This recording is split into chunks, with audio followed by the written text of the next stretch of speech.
Bonjour tout le monde, bienvenue dans cette vidéo de résolution de problèmes algébriques. Donc, dans ce problème, on va faire un problème un petit peu plus compliqué que le dernier, mais vous allez voir que c'est possible de résoudre un problème plus compliqué comme ça. Donc, à la dernière séance de cinéma, 245 billets ont été vendus. Le billet pour adultes coûte 8 $, celui pour enfants coûte 5 $. Détermine combien d'enfants et d'adultes ont assisté à la dernière représentation si les recettes s'élèvent à 1768 $. Donc si on regarde bien, on a vendu combien de billets pour enfants?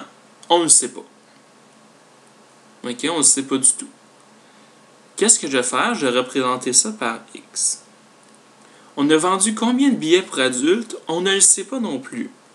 Maintenant, en tout, on a vendu 245 billets. Donc, si j'ai vendu 245 billets, j'en ai X qui sont pour les enfants et j'en ai combien qui ne sont pas pour les enfants?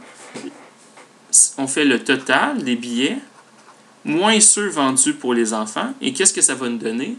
Ceux pour les adultes. 245 billets au total. J'enlève ceux que j'ai vendus aux enfants et il va me rester les billets vendus aux adultes. Ce petit twist, ce petit tour de passe-passe, c'est ça qui va vous permettre de résoudre le problème. J'ai 245 au total, j'en ai X pour enfants, j'en ai donc 245 moins X pour adultes. On continue. Combien de billets au total vendus? 245. Un prix d'un billet pour enfants, c'est 5 $. Un prix de billet pour adultes, c'est 8 $. Et l'argent amassé au total avec la vente de billets, qu'est-ce qu'on fait? Au total, on a vendu 1768 $ de billets. Maintenant, comment je vais poser mon égalité? Comment je vais poser mon équation qui va me permettre de résoudre? On regarde. Si j'ai vendu X billets pour enfants, quel est l'argent amassé? L'argent amassé, je vais ramasser 5 $ fois le nombre de billets vendus. Plus, les billets pour adultes, c'est 8 $ par billet vendu. J'ai combien de billets vendus? J'en ai 245 moins X. Et ça, c'est égal au nombre d'argent total amassé qui est 1768 $. Ensuite, je dois calculer. 5x va rester 5x. Plus 8 fois 245. 8 fois 245, ça nous donne 1960. 8 fois moins x nous donne moins 8x. Et ça, c'est égal à 1768. On continue.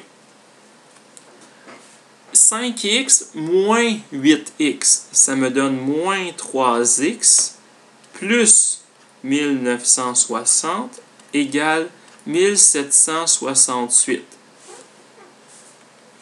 Comment je fais pour enlever 1960? Je vais soustraire 1960 de chaque côté. Donc 3x plus 1960 moins 1960 égale 1768 moins 1960. J'ai soustrait 1960 de chaque côté. Je le calcule, moins 3x. Ça et ça, 1960 moins 1960, ça s'annule. 1768 moins 1960. 1768 moins 1960. Oh, pardon.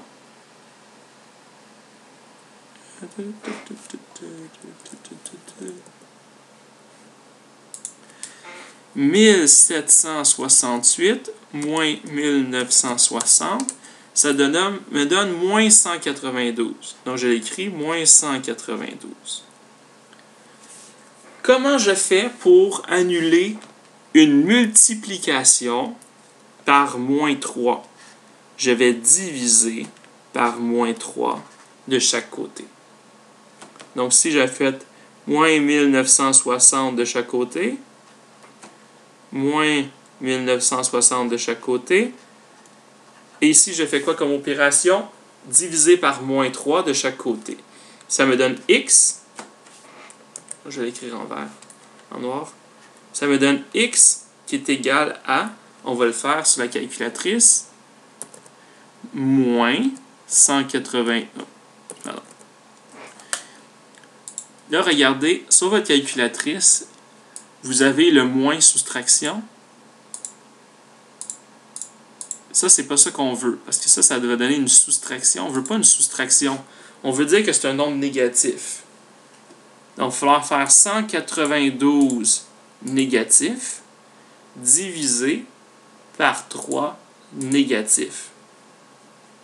C'est le plus-moins sur votre calculatrice qui fait cette étape, égale 64. Oh, je m'excuse, pardon. Et ça donne 64. Est-ce que j'ai terminé? Non, j'ai trouvé x. X, c'était le nombre de billets pour enfants, qui est 64. Maintenant, le nombre de billets pour adultes, c'était combien? C'était le total qui est 245, auquel on a enlevé 64. 245 moins 64, 181 billets. Et donc, si on vérifie, j'avais 64 billets pour enfants et 181 billets pour adultes, ce qui me donne un total de 245. Et on pourrait vérifier aussi le montant d'argent. Est-ce que c'est vrai que 5 $ par billet plus 8 $ par billet pour adultes, est-ce que c'est vrai que ça me donne le bon total? Mais on aurait la bonne réponse. Donc ici, notre réponse finale, ce serait quoi? Ça serait ça ici. Donc je répète les étapes importantes qu'on a fait dans ce problème. On a commencé par poser notre variable x. Ensuite, on a trouvé le nombre de billets pour adultes avec une petite tour de passe-passe logique qui est que si on a 245 en tout et qu'on en a x pour enfants, 245 moins x nous donne le billet pour adultes. Le total moins ce qu'on sait pour enfants, ça donne ceux pour adultes. Et ensuite, on a écrit une équation avec une égalité. Et on a basé notre égalité sur quoi? Sur le fait que le total était 1768. On a écrit l'égalité, on a fait le calcul, on a fait la distributivité, donc 8 fois 245 et 8 fois moins x. Et ensuite, on a fait les opérations inverses pour trouver le x. Donc voilà, j'espère que vous avez apprécié cette vidéo. On se reverra la prochaine fois.